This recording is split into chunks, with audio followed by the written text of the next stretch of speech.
Hello, everyone.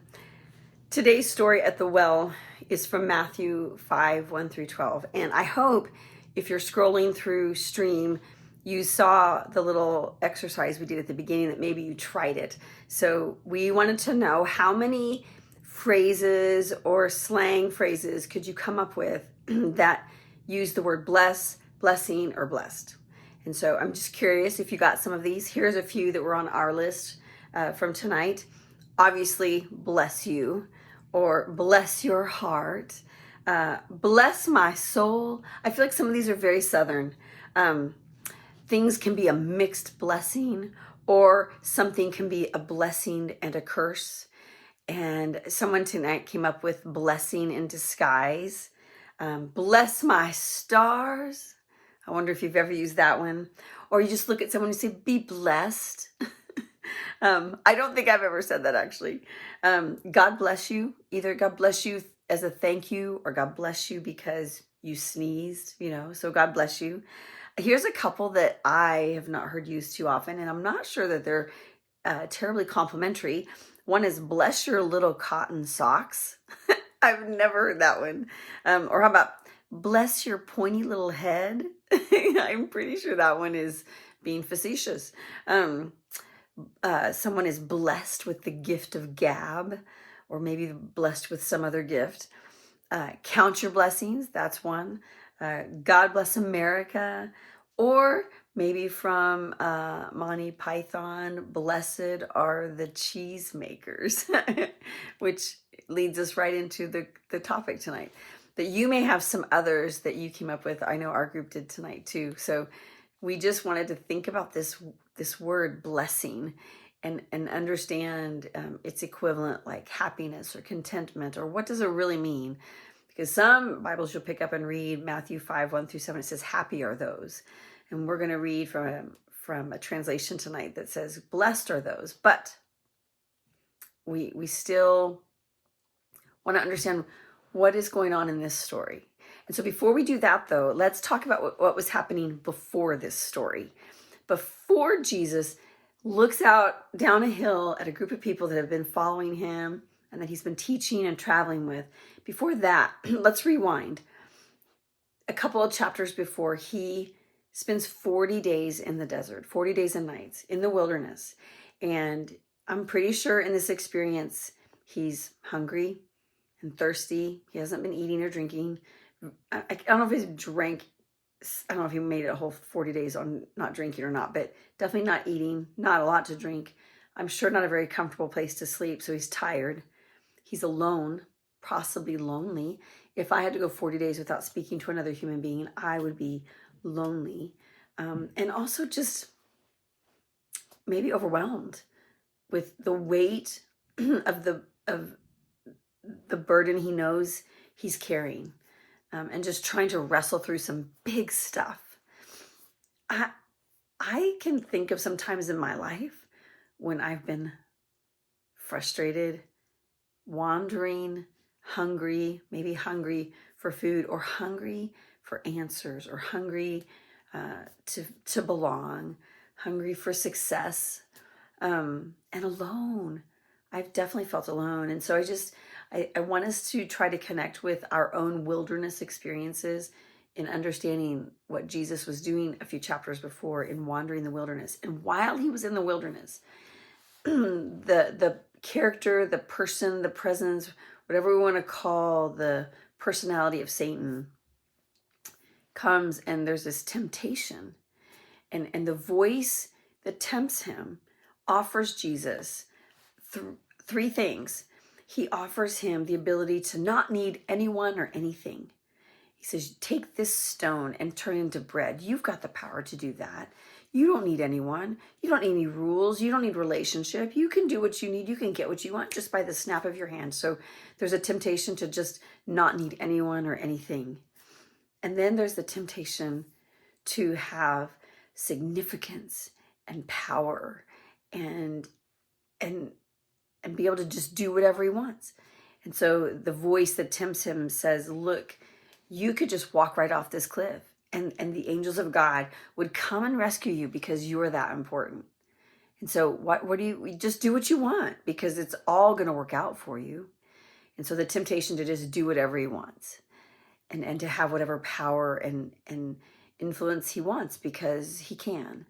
And then the last temptation is for things. It's for to have whatever he wants, not to just do whatever he wants, but to have whatever he wants. And so the voice has him look out across the way and look at everything that's out here, and you can have it all. It's all yours if you just say the word. And so in all three of these, to just be able to do whatever he wants, and to be able to tell people, I don't need you, I don't need things, I don't need any direction or relationship or accountability, to be able to do whatever he wants and to be able to have whatever he wants. And his response to all three offers is no. I know the road ahead is going to have some pain. I know the road ahead is going to be difficult, and I'm going to be misunderstood, and I'm definitely going to continue to have loneliness, and I'm going to pay a very high price, but I'm going to see some really good things happen, and I will not choose the easy way. So he does that, and then he comes out of the wilderness, and he's walking down the beach, and he invites his four friends, Peter and Andrew, James and John, to leave their fishing jobs and follow him to do the kingdom work. He calls it God's kingdom.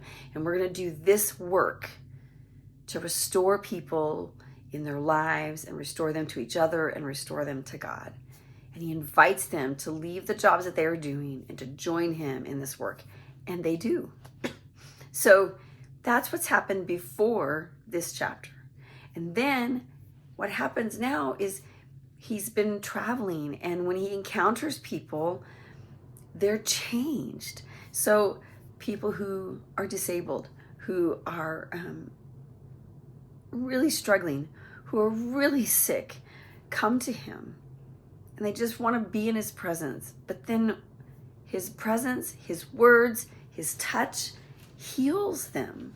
They come away and they are no longer disabled. They are no longer struggling. They are no longer sick. And then they tell their friends. And so people are just, there's this buzz. What is happening? Who is this guy? And they want to follow him and bring their friends to him. And they want to hear what he has to say. And they want to see what else he's going to do. So that brings us to, excuse me, I have a little tickle in my throat. That brings us to chapter 5 of Matthew. And I just want to read this to you. And it's kind of a mix. I mixed in the Message and the New Living Translation, just so you know. And it's on the stream also. When Jesus saw his ministry drawing huge crowds, he climbed a hillside. And those who were apprenticed to him, the committed, all of those climbed with him. Arriving at a quiet spot, it was quiet, he sits down and he starts teaching his climbing companions. And this is what he says. God blesses those who are poor and realize their need for him, for the kingdom of heaven is theirs. God blesses those who mourn, for they will be comforted. God blesses those who are humble, for they will inherit the whole earth. God blesses those who hunger and thirst for justice, for they will be satisfied. God blesses those who are merciful, for they will be shown mercy. And God blesses those whose hearts are pure, for they will see God. God blesses those who work for peace, for they will be called the children of God. God blesses those who are persecuted for doing right, for the kingdom of heaven is theirs. God blesses you when people mock you and persecute you and lie about you and say all sorts of evil things against you because you are my followers. And you can be glad when that happens. Give a cheer even, for though they don't like it, I do. and all of heaven applauds. And know that you are in good company. My prophets and witnesses have always gotten into trouble, that kind of trouble. That's actually my favorite line, that I'm allowed and have some permission to get into a little holy trouble for how I want to live out my faith and honor the story and the life and the ministry of Jesus. So there's always a story behind the story and the words. Often we have to look at the context. And so in understanding the story of Jesus climbing a hill, sitting down and saying these words, trying to encapsulate for them a greater purpose in life. Know this, and I learned this from an N.T. Wright writing this week as he was unpacking Matthew 5:1-12. The Greek word for blessed is makarios, and that means to be happy or blissful. And I know our version of happy maybe sounds different today. Maybe we don't think it's a deep enough word, but I think it was a rich word for them. And it was used to describe life on the island of Cyprus. Evidently, Cyprus was considered the happy isle or the happy island because it was thought to have the perfect climate, the perfect fertile soil, and all that was needed for a happy, blissful life. And so when people thought of the idea of blessed, when they thought of the idea of good, wonderful, happy life, maybe in their mind the picture was the island of Cyprus and the kind of life that it offered. So if Jesus knows this, when he's talking to people, that there's this shared understanding in the back of their minds, maybe he's trying to paint a different picture. But why? What's wrong with having this idyllic life? What's wrong with wanting an idyllic life? What's wrong with yearning and desiring good things for us? And I would say that probably because it's not bad, but how many of us can say that we have the perfect life or the idyllic life? Something where every day is beautiful and we have all that we need. And so if we don't have it, but we long for it, we spend our time comparing our lives to that image, and we have this vision of the happy isle, the happy island, and it's not possible, then where are we left in understanding contentment and happiness?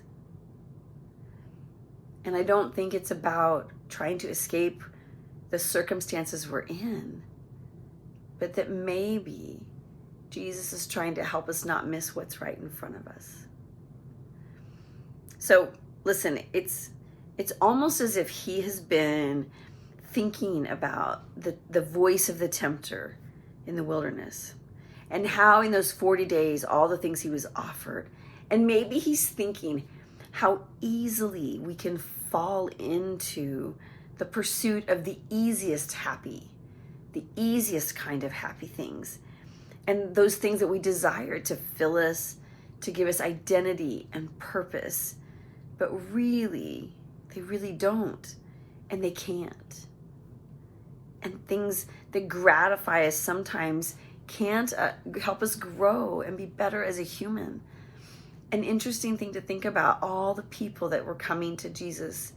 You know, he healed bodies and he healed sickness and he healed emotional and mental illness. But you know what else he healed? He healed their lives and community. Because once they were healed, they could work and they didn't have to beg on the corner, and they weren't cast out and told, you can't stay here because we can't take care of you. They were no longer cast out from community. And so it's important to remember that when Jesus healed somebody, it was more than just that one little ailment. It was their whole life that he was bringing wholeness to. So I do want us to take a second. I want you to just take a moment and think that there's quite a few of these blessed are those, or that God blesses those, that we would be happy to experience, right? We would be happy to experience humility in a good way, as long as we're not humiliated, right? We'd be happy to be the person that experiences purity and really understands what it means to hunger for justice, and like that is a good thing to do. But there are also things like being poor, whether in our souls or in our lives, that it's hard to have needs. Mourning for the loss of someone or something is a very difficult journey. And what about the person who's being persecuted or mocked? Those are the undesirable things. I don't want that. I'll be just fine if I don't ever have to deal with that. But at some point in my life, maybe I will, or have, and maybe you have too. So it begs this question, and I want to leave you with a couple of questions tonight. The first question is, why did Jesus choose those? All those we call them the Beatitudes, right? Why are those the scenarios that he chose? Were they examples? And there were a lot of other ones? Is it a list that's specific to what he sees happening around him? But why did he choose those things? And maybe one way of answering that question is by identifying for ourselves which ones mean something to us. Maybe having to be a worker for peace really resonates with you. I know it does in the work that I get to do with the One America movement in dealing with toxic polarization. I want to work for peace. But I also identify with mourning and the loss of people I love in recent years. So maybe it helps us to know which ones speak to us and our circumstance, and then understand how Jesus wanted us to see those situations a little differently. Another thing that N.T. Wright says, which I really appreciate this vantage point, he looks at these, God blesses those verses, and he proposes that possibly blessing is not what God promises to do to us, but rather what he promises to do through us. I want you just to take those words, that idea that N.T. Wright is pulling from this passage, and ask yourself the question, if whichever one of those phrases I identify most with today, if the truth is that God is not necessarily promising to do something to me in these circumstances, but to do something through me in these circumstances, then the question is, what might he be doing? What might you learn? What might we experience? What greater, deeper, richer joy or compassion or good empathy for our fellow humans and our fellow neighbors? What good might come of us being in the struggle, honestly, trying to learn, trying to draw near to God in the midst of the hard thing? And I'm not trying to minimize the hard thing at all, but just to give us, like, pushing back a curtain of the darkness and the struggle, and wondering where the light that God has for us might get in, and how the space of our hearts might look different if we let that in and let it be at work. So take this word with you tonight, this idea of Jesus wanting to reframe contentment and happiness so that we don't miss what God could be doing through our circumstances today.